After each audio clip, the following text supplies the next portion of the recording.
बच्चों नमस्ते। मेरा नाम रामबाबू वर्मा है और मैं SBI inter college civil line Jhansi में शिक्षक के पद पर कार्यरत हूँ।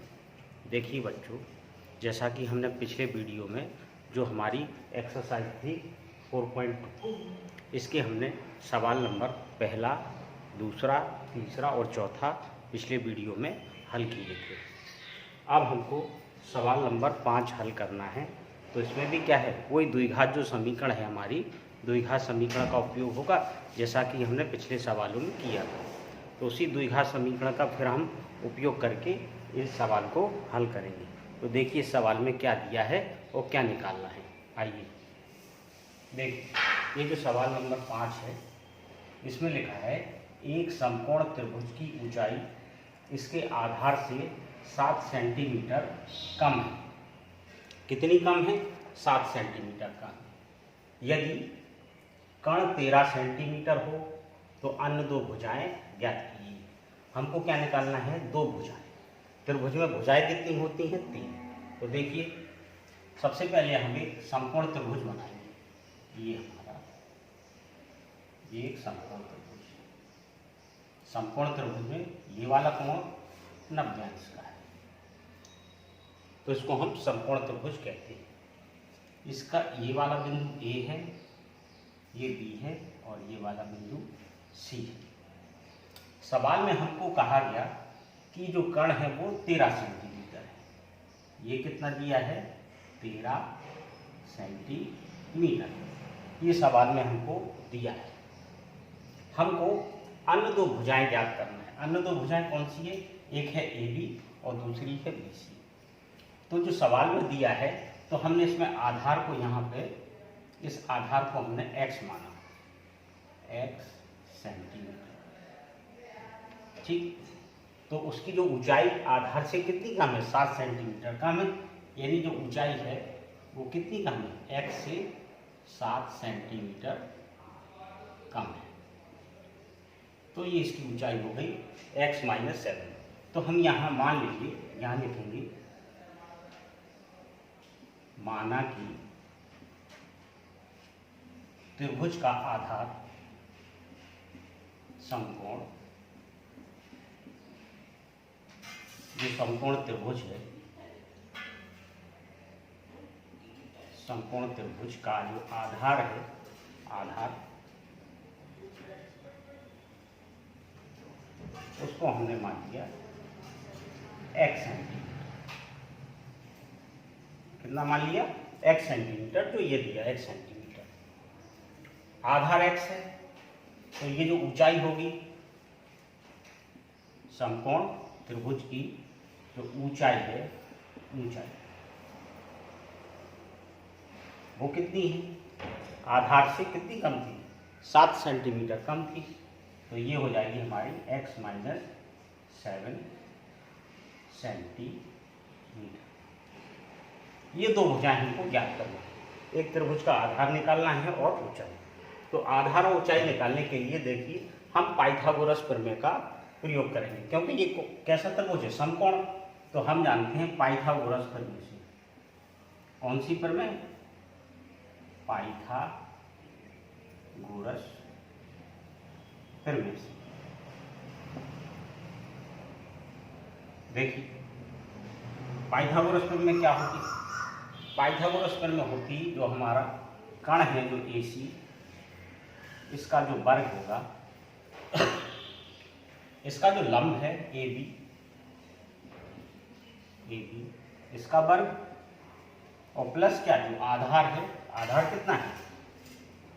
BC, इसका वर्ग। तो कर्ण का वर्ग लंब और आधार के वर्गों के योग के बराबर होगा। अब देखिए इसमें जो मान दिए हैं वो हम एक एक करके मान रखेंगे। सबसे पहले AC कितना दिया हमको? 13। तो ये हो गया 13 का वर्ग। AB कितना दिया है? AB हमको दिया x - 7, जो कि हमने ये ऊंचाई जो दी x - 7। ऊपर क्या है? Whole square. BC कितना दिया है? BC हमको x दिया है, माना है जो। अब इसको हल करेंगे। अब देखिए ये जो समीकरण लिखी है 13 का स्क्वायर बराबर x माइनस 7 का स्क्वायर प्लस एक्स स्क्वायर, इसको हम जरा हल करें। तो हल कैसे करेंगे कि यहाँ पर देखिए, यहाँ पर कितना लिखा है x माइनस 7 का होल स्क्वायर, तो यहाँ पे एक फार्मूला लगेगा हमारा, ये फार्मूला होगा हमारा a माइनस बी का होल स्क्वायर। ये क्या होता है a माइनस बी का होल स्क्वायर? ये होता है a square plus B square minus का 2a। ये फार्मूला हम इसमें लगाएंगे।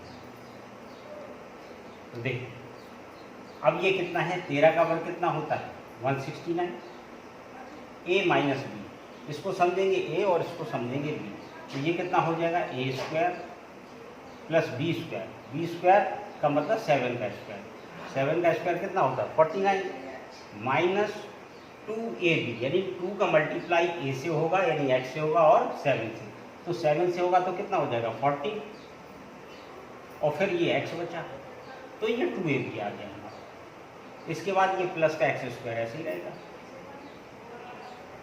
इसको थोड़ा सा हल कर लें जरा, ये 49 को हम इस तरफ लाएं तो ये काय का हो जाएगा 49 माइनस का हो जाएगा बराबर एक्स स्क्वायर में एक्स स्क्वायर जुड़ा तो कितना हो जाएगा 2x स्क्वायर हो जाएगा, और ये कितना बचा माइनस का 14x बचा। अब देखिए इसमें से इसको हटाएंगे तो कितना बचेगा 120, ये 9 में से 9 गया 0, 6 में से 4 गया 2 और ये 1 ऐसे, और ये कितना है 2x स्क्वायर माइनस का 14x। इसका हम पक्षांतर कर देंगे तो यहाँ कितना बचेगा 0, 0 बचेगा, तो ये हो जाएगा 2x स्क्वायर माइनस का 14x। इसको 120 को वहाँ ले गए तो ये काय का हो जाएगा माइनस का 120। अब देखिए इस समीकरण में 2 से भाग जा रहा है, तो 2 से हम भाग दे दें तो ये 0 में 2 से भाग देंगे तो 0 ही आएगा, ये 2 से भाग देंगे तो एक्स स्क्वायर, ये 2 से भाग देंगे तो 7x, इसमें 2 से भाग देंगे तो ये 60 बचेगा। इसको हम या करके ऐसे भी लिख सकते हैं, या इसको लिख सकते हैं हम एक्स स्क्वायर माइनस का 7x माइनस 60 बराबर 0। अब हमको क्या करना है, केवल इस 60 के क्या फैक्टर करना है, गुणनखंड करना है समीकरण, क्योंकि ये कौन सी समीकरण है द्विघात समीकरण। तो इसके हम गुणनखंड करें कि 60 को ऐसे 2 भागों में बांटिए तो घटाने पर कितना 7 आए, और गुणा करने पे कितना 60 है हमारा गुणा करने पर। तो अगर हम इस 60 के 12 का अगर हम 5 में गुणा करें तो कितना आ जाएगा 60, और 12 में से अगर हम 5 घटा दें तो कितना 7, तो इसके हमारे कितना इसको लिखेंगे हम 12 माइनस 7, तो ये एक्स स्क्वायर हमारा ऐसे माइनस का 7x, इस 7x की जगह हम कितना लिख देंगे 12 माइनस 5 और ये एक्स ऐसे और ये 60 बराबर 0। जरा इसका गुणा करते हैं हम मल्टीप्लाई, तो ये गुणा करने से कितना आएगा 12x माइनस माइनस क्या हो जाएगा प्लस, ये कितना हो जाएगा 5x और माइनस का ये 60 बराबर 0। अब देखिए 2 के हम क्या बना लें जोड़े, 2 के जोड़े बनाएंगे तो इसमें कॉमन कितना आ जाएगा हमारा, इसमें कॉमन आ जाएगा x, तो यहाँ बचेगा x माइनस 12 प्लस इन दोनों में कॉमन कितना है 5, तो यहाँ पे बचेगा x, और ये 5 से भाग देंगे हम तो कितना आएगा ये 12 बराबर 0। अब ये हमारा जो x माइनस 12 हमारा क्या है फिर से कॉमन है, तो यहाँ क्या बचेगा ये खत्म हो जाएगा तो कितना बचेगा x, और इसमें भाग देंगे तो ये ब्रैकेट खत्म हो जाएगा, कितना बचेगा 5 बराबर 0।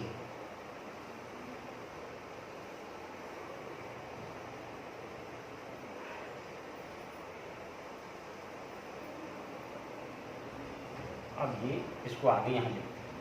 अब जैसे कि ये 2 ब्रैकेट इसके लिए फैक्टर हो गए, अब हमको क्या चाहिए x का मान, तो क्या करेंगे पहले ये जो x माइनस 12 है कितना है x माइनस 12, इसको हम 0 के बराबर रखेंगे तो x का मान कितना आएगा 12, पक्षांतर कर देंगे तो ये प्लस का हो जाएगा। इसी प्रकार से जब हम x प्लस 5 बराबर कितना रखेंगे 0, तो x की वैल्यू कितनी मिलेगी -5, और हमें माइनस वाली वैल्यू नहीं लेनी।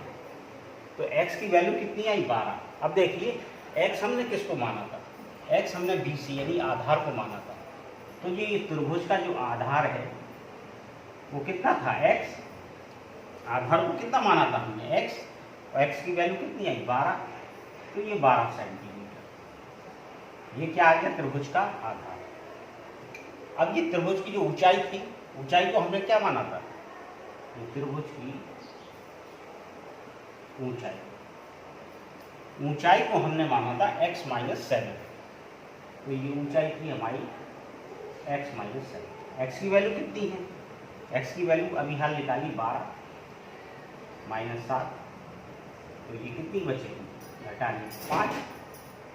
तो देखिए द्विघात समीकरण का हमने उपयोग किया और एक त्रिभुज की हमने आधार निकाला और उसकी ऊंचाई निकाली, तो ये इसके आंसर है। तो एक भुजा इसकी आई कितनी 12 सेंटीमीटर और दूसरी भुजा आई 5 सेंटीमीटर।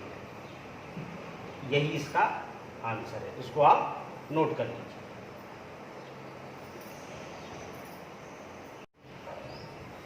देखिए अब हमको सवाल नंबर 5 के बाद सवाल नंबर 6 को हल करना है।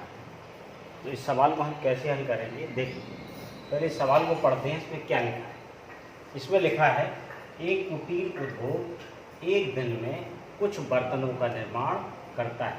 एक कुटीर उद्योग है, वो एक दिन में कुछ बर्तनों का क्या करता है, निर्माण करता है, बनाता है। एक विशेष दिन यह देखा गया कि प्रत्येक नंग की निर्माण लागत रुपयों में उस दिन निर्माण किए गए बर्तनों की संख्या के दुगने से 3 अधिक थी। यदि उस दिन की कुल निर्माण लागत ₹90 थी तो निर्मित बर्तनों की संख्या और प्रत्येक नंग की लागत ज्ञात कीजिए। देखिए सवाल अभी हमने पढ़ा है, अब इसको हल करेंगे तो समझ में आएगा ज़्यादा। इसमें निकालना क्या है, तो निर्मित बर्तनों की संख्या, एक तो हमको संख्या निकालना है बर्तनों की, नंबर 1, और दूसरा निकालना हमें प्रत्येक नंग की लागत। लागत का मतलब कितने रुपए उसमें बनाने में खर्च हुआ। तो जो चीज़ हमको निकालना है पहले उसको हम मान लें। तो पहले हम लिखेंगे, देखिए माना कि निर्मित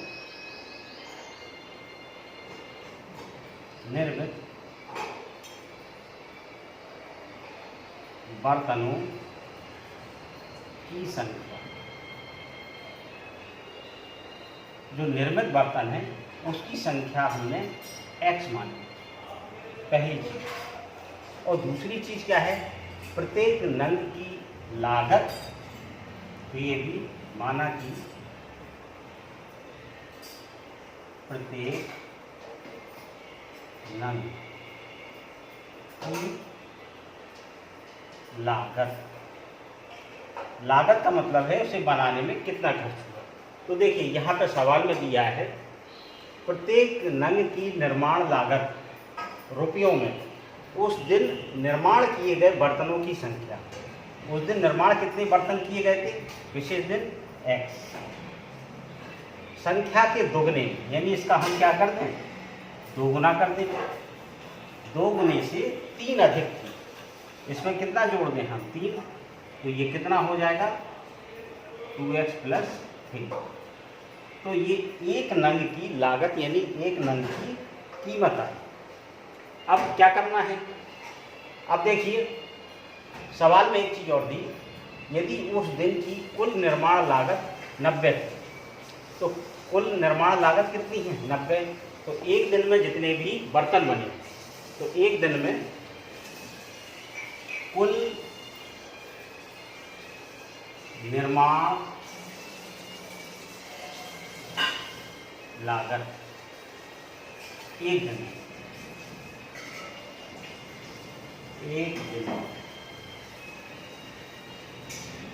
में कुल निर्माण लागत कितनी है, कुल निर्माण लागत है आपकी 90 रुपये। एक दिन में कुल निर्माण लागत मतलब लागत का मतलब कितने रुपए, यानी 90 रुपये उसकी लागत। अब देखिए एक दिन में कुल निर्माण लागत, अब देखिए यहाँ से निकालेंगे, जैसे कि उस दिन बर्तनों की संख्या एक दिन में कितने बर्तन बनाए गए थे, हमने x माना। कितना माना, x गुणे, और एक बर्तन की कीमत कितनी है, कितनी लागत है एक बर्तन की, ये है 2x + 3। अगर एक बर्तन की जो लागत है उसमें हम बर्तनों की संख्या से गुणा कर दें तो हमें उस दिन के टोटल बर्तन में कितनी लागत आई वो इस 90 के बराबर हो जाएगी। ये बर्तनों की संख्या है और ये एक बर्तन की लागत है। प्रत्येक नंग का मतलब एक बर्तन। तो एक बर्तन की लागत में अगर हम गुणा किससे कर दें, बर्तनों की संख्या से, तो उस दिन जितना भी खर्च हुआ, जितनी भी लागत आई बर्तनों की, वो इसके बराबर आपस में एक दूसरे के बराबर होगी। तो इसको हम आगे हल करते हैं।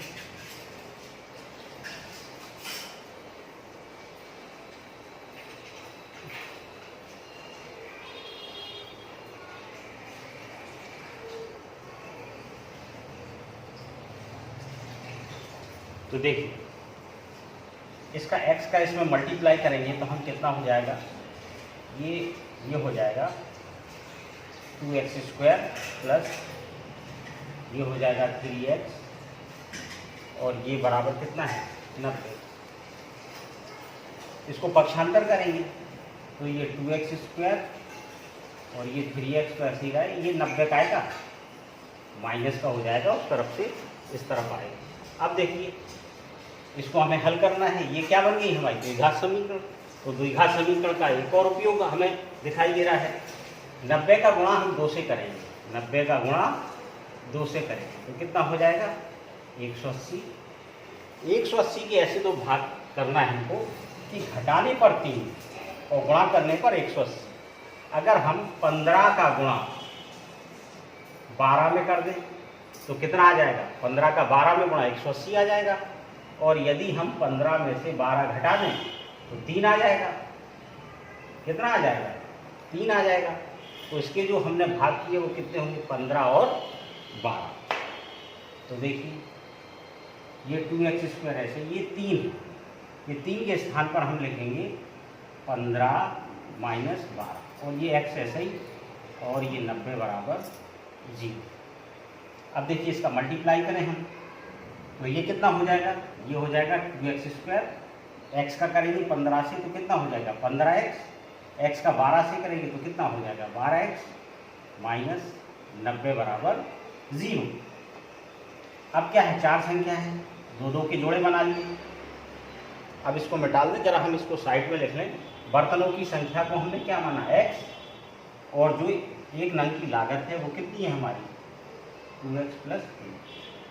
ये हमको जरूरत पड़ेगी एक नंग की लागत है।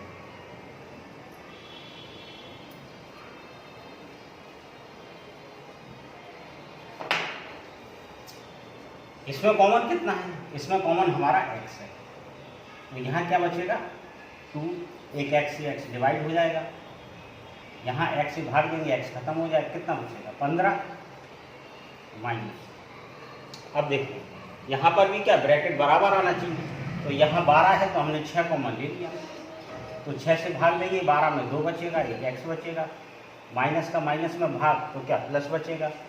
अब इस 6 का इसमें भाग देंगे तो कितने 15 बार जाएगा, बराबर 0। देखिए ब्रैकेट कैसे आ गए, बराबर आ गए, तो ब्रैकेट बराबर आ गए तो इसलिए 2x + 15 यानी 15 फिर से कॉमन, और जब हम इसका भाग देंगे तो ये ब्रैकेट क्या खत्म हो जाएगा, ये कितना बचेगा x माइनस इस ब्रैकेट से इस ब्रैकेट में भाग संख्या में भाग देंगे, ब्रैकेट खत्म, तो कितना बचेगा 6 बराबर 0। तो देखिए, इसमें 2x + 15 एक पहला ब्रैकेट आया और x - 6 दूसरा ब्रैकेट आया। अब हम इनको अलग अलग 0 के बराबर रखेंगे। जैसे हमने ये 2x + 15 को 0 के बराबर रखा तो हमको कितना मिलेगा, 2x 15 को उस तरफ ले जाओ, माइनस का हो जाएगा x बराबर माइनस का 15/2। क्योंकि ये माइनस का है इसलिए इसको हम नहीं लेंगे। दूसरा देखिए, x - 6 बराबर कितना है 0, यहाँ से x का मान कितना आया 6, x की वैल्यू हमको ज्ञात हो गई। तो देखिए, हमने x किसको माना था, x माना था हमने एक दिन में जो निर्मित बर्तन हैं उसकी संख्या को x माना था, वो 6 आए। तो हम लिख देंगे यहाँ पर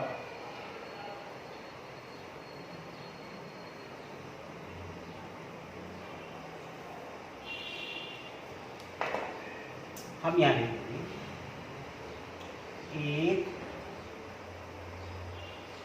एक दिन में निर्मित बर्तनों की संख्या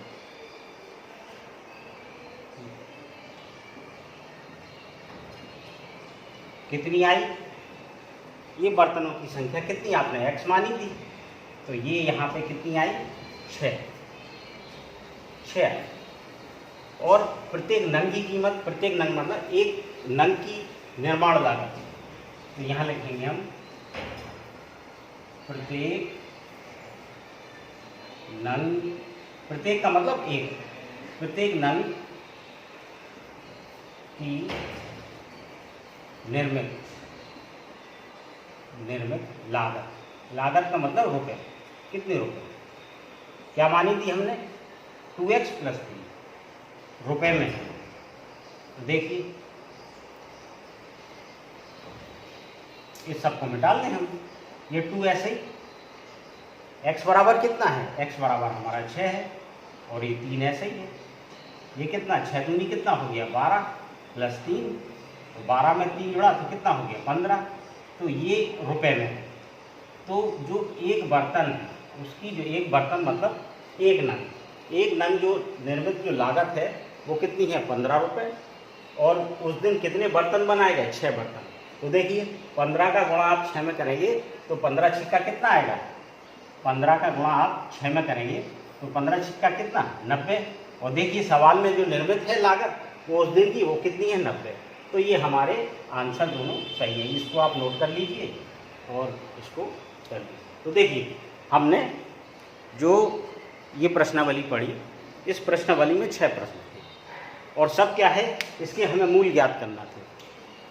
तो जो हमारी द्विघात समीकरण थी उसका हमने उपयोग किया और सभी प्रश्नों के हमने मूल ज्ञात किए। तो ये प्रश्नावली यही समाप्त होती है। इसको आप लगाइए और इसको बार बार लगाइए, नहीं आता तो फिर से वीडियो देखिए, लगाइए। धन्यवाद।